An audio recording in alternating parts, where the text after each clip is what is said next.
कितना सुंदर समय आ रहा है, कितना पवित्र समय आ रहा है, इस विषय में आप लोग जानते नहीं हैं। मैं आप लोगों को बता दूं कि वर्ष की चारों नवरात्रियां, जो कि माघ मास की गुप्त नवरात्रि, आषाढ़ मास की गुप्त नवरात्रि, चैत्र नवरात्रि एवं यह जो वर्तमान में आने वाली नवरात्रि है शारदीय आश्विन नवरात्रि, ये चारों नवरात्रियां बड़ी ही पवित्र और बड़ी ही महान पर्व के रूप में हमें प्राप्त होते हैं। इतने अच्छे पर्वों को प्राप्त करके भी यदि हम अपने जीवन में कुछ कर नहीं सकते हैं, कुछ अनुष्ठान, कुछ आराधना, भगवती से अपनी कामनाओं को पूर्ण नहीं कर सकते हैं, तो फिर धिक्कार है हमें सनातनी होने का, हिंदू होने का। और जगह जगह अपनी समस्याओं को लेकर के भटकना तभी तक पड़ता है जब तक हम भगवती की शरण में नहीं चले जाते हैं। देखिए, समूचा विश्व शक्ति पर निर्भर होता है। बिना शक्ति के यह संसार की उत्पत्ति भी नहीं होती है। शिव भी बिना शक्ति के अपने आप में शिव नहीं कहला सकते हैं। शिव भी तभी शिव है जब उनके साथ शक्ति विराजमान होती है। हमें अपने अंदर शक्ति संपन्नता प्राप्त करना अथवा हमारे जीवन में समस्त कार्यों के लिए, हमारे समस्त व्यापार कर्म के लिए, धन वृद्धि के लिए, घर के अंदर उत्पन्न होने वाले अनेक प्रकार के विघ्नों का शमन करने के लिए शक्ति की शरण में गए बिना हमें कुछ भी प्राप्त नहीं हो सकता है। हम बड़े बड़े धार्मिक अनुष्ठान करते हो, कथावचन का कार्य करते हो, लेकिन जब शक्ति का समय आए तो शक्ति की आराधना करना आवश्यक होता है। हम किसी मत के हों और किसी भी परंपरा के हों, किसी भी पंथ को मानने वाले हों, लेकिन सनातन धर्म की सबसे बड़ी सुंदरता, विशेषता यही है कि वर्ष भर में पड़ने वाले जितने भी देवताओं के मुख्य मुख्य पर्व होते हैं, उन पर्वों में तत्त देवों का स्मरण करके, उनको प्रार्थना करके प्रसन्न करना और उनसे अपने जीवन में समस्त विघ्नों का शमन करने के लिए, कामनाओं को पूर्ण करने के लिए प्रार्थना करना, यही हमारे सनातन धर्म की सबसे बड़ी सुंदरता है। और इस विषय पर हमें अवश्य ही कुछ ना कुछ करना चाहिए। जैसे अभी सबसे बड़ा एक महोत्सव आने वाला है, जिसे शारदीय आश्विन नवरात्रि कहते हैं, जो कि 3 अक्टूबर से प्रारंभ हो जाएगा। 3 अक्टूबर को प्रतिपदा अथवा नवरात्रि का पहला दिन है, जो कि 12 अक्टूबर को इस नवरात्रि का अंतिम दिन नवमी, और नवमी के पश्चात दोपहर 10:57 पर प्रातःकाल ही दशमी लग जाएगी, जो कि रात्रि में हम दशहरा के रूप में भी 12 अक्टूबर को मनाएंगे।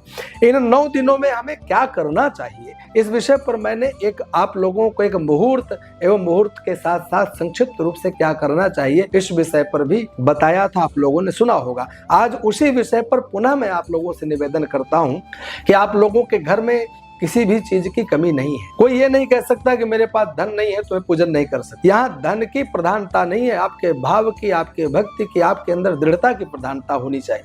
अगर आपके अंदर भक्ति है, भगवती के प्रति आपके हृदय में समर्पण है, अपने सनातन धर्म के प्रति समर्पण है, तो धन की आवश्यकता नहीं है। मन से ही भगवती की आराधना की जा सकती है।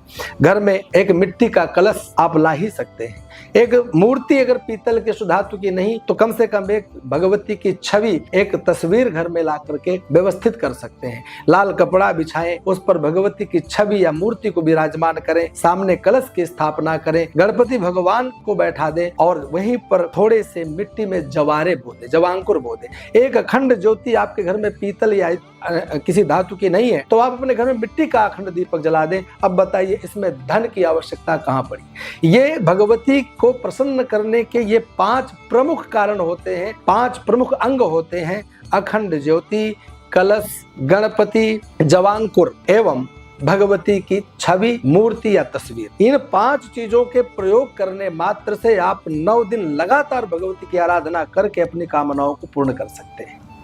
मुहूर्त जो मैंने पिछले वीडियो में बताया था, उसी मुहूर्त के अनुसार आप अपने घर में एक मिट्टी के पात्र, मिट्टी का घड़ा ला करके उसमें जल भरें, उसमें नारियल, उसमें पंच पल्लव रख करके नारिकेल फल, उसमें पूर्ण पात्र विराजमान करके नारियल फल रखें, कलश की स्थापना करें, गणपति भगवान की स्थापना करें, भगवती की छवि को बढ़िया विधि विधान से संपूर्ण देवताओं के साथ पूजन करें। पूजनोपरांत लाल पुष्प ला करके 1 से लेकर 1000 लाल पुष्पों से एक मूल मंत्र है भगवती का, जिसे कहते हैं ओम ऐं ह्रीं क्लीं चामुंडायै विच्चे।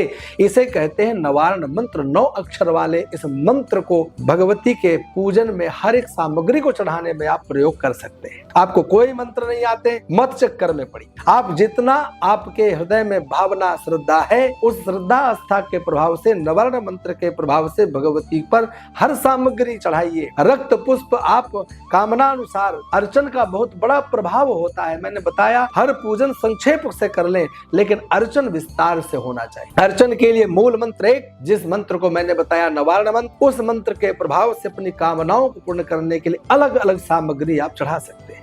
आपके घर में अनेक प्रकार की विपत्तियां हैं, आपत्तियां हैं, अनेक प्रकार की समस्याएं हैं। उन सभी समस्याओं से दूर होने के लिए, उनको समन करने के लिए रक्त पुष्प, लाल पुष्प ला करके भगवती का अर्चन करें। गुड़हल का पुष्प सर्वाधिक प्रिय पुष्प होता है भगवती के लिए, उसमें भी लाल पुष्प।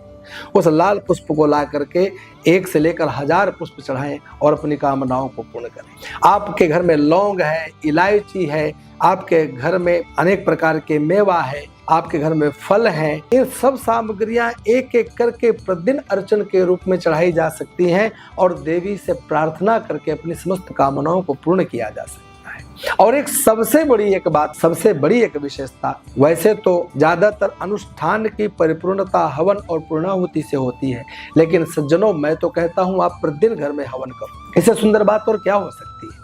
तिल है, चावल है, जौ है। तिल का आधा चावल, उसका आधा जौ, इस प्रकार से इन तीनों को मिलाएं, फिर उसमें थोड़ा सा बूरा मिलाएं, गाय का घी मिलाएं, उसमें भोजपत्र मिलाएं, उसमें जितनी भी हवन की सामग्रियां हैं, मैंने पिछले वीडियो में आप लोगों को बताया था, उन सब सामग्रियों को एकत्रित करके और हवन सामग्री तैयार करें। ये ध्यान रखना, बाजार से जाने किसके द्वारा किस प्रकार की सामग्रियां बनाई गई और हवन पैकेट के बजाय आप अपने घर में बढ़िया सुंदर काले तिल लाएं, जिनमें तेल हो, दबा करके देखें। वह सूखे कचड़ा छाप तिलों को ला करके ही हवन सामग्री नहीं तैयार करना चाहिए। बढ़िया हवन सामग्री में तिलों को लाएं, उनको धोकर सुखाएं, चावल के एक एक कीड़े को बीने, एक जौ को लाकर उनको भी साफ स्वच्छ करके धुलकर उनको सुखाएं। अनेक सामग्रियां ला करके, उसमें अष्टगंध है, उसमें जितनी भी अन्य सामग्रियां हैं, सुगंधित सामग्रियां हैं, सब कुछ ला करके भगवान के पूजा में प्रयुक्त होने वाले हवन सामग्री में मिलाएं और उनको तैयार करके थोड़ा घी निर्मित करें और सबको तैयार करके रखें और घर में नित्य प्रति हवन करने का प्रयास करें। हवन कुंड के लिए भी ज्यादा चिंता न करें, केवल लोहे का बना हुआ हवन कुंड प्रयोग में नहीं रखना चाहिए, वह वर्जित है। आप सुवर्ण का हवन कुंड रखें, रजत का रखें, आप ताम्र का रखें, किसी चीज का हवन कुंड रखें, लेकिन सर्वाधिक जो हवन कुंड प्रयुक्त होता है वो मिट्टी का होता है। मिट्टी का ही हवन कुंड बना ले। नहीं है आपके पास साधन प्रसाधन, तो आप 10-20 ईंटें ला करके उसको ही इकट्ठा करके मिट्टी का लेपन करके चबूतरी टाइप बना लीजिए। परंतु प्रयास ये करें कि प्रतिदिन भगवती का हम हवन करेंगे और हवन के लिए सबसे पहले जो कुंड बने उसका जल से प्रोक्षण करके, पवित्र करके, रोली चावल से उसका कुंड का पूजन करके और बीच में अग्नि की स्थापना करना चाहिए। और अग्नि में भी कपूर ला करके या दीपक वहां रख करके प्रज्वलित करने के बजाय जो आपने घर में पूजन किया है, अखंड ज्योति प्रज्वलित की है, उस अखंड ज्योति से ही थोड़ी सी अग्नि प्रज्वलित करें, उससे ही उस तेज को लें, उसी से अग्नि लें और उस अग्नि से ही हवन कुंड को जलाएं। हवन कुंड में जब अग्नि प्रकट हो जाए तब समिधाओं को रखना चाहिए, तब कंडे रखना चाहिए। ज्यादातर लोग क्या करते हैं कि पहले चारों तरफ से हवन की समिधाएं सजा देते हैं, कंडे सजा देते हैं, फिर उस पर अग्नि लगाते हैं, तो ये चिताग्नि के रूप में मानी जाती है। इस प्रकार की तो चिता होती है,